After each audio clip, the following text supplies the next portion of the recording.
Patuloy po ang special coverage ng GMA News para ihatid sa inyo ang mga balita ukol sa lagay ng panahon. Sa ngayon, patuloy ang pagbuhos ng ulan na dala ng habagat at maraming lugar sa Metro Manila at Carative Probinsya ang binaha. Sa San Mateo Rizal, 10 talampakan na ang taas ng baha sa ilang barangay. Pahirapan pa ang pag-rescue sa mga residenteng nasa bubong na ng mga bahay.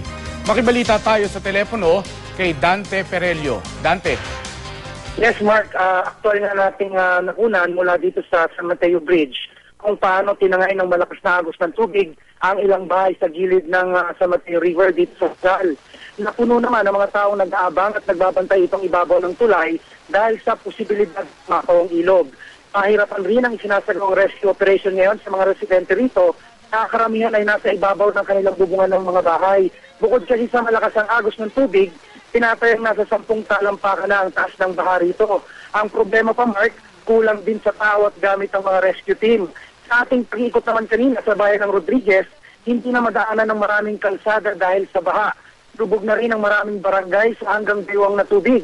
Halos lahat naman ng mga eskwelahan at covered court rito ay ginawa ng pansamantalang evacuation center. At dahil nga sa malawakang pagbaha rito, nananawagan na ang lokal na pamahalaan ng Rizal ng karagdagang suporta mula sa mga nasa national government.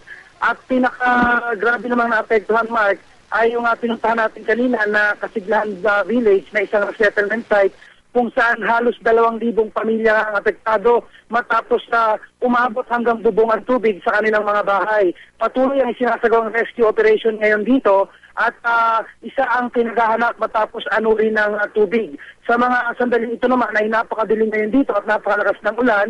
Parang alas 6 na ng gabi, kaya halos wala ka nang makita sa lakas ng ulan. Mark. Maraming salamat sa iyo, Dante Perelio. Mag-iingat kayo dyan.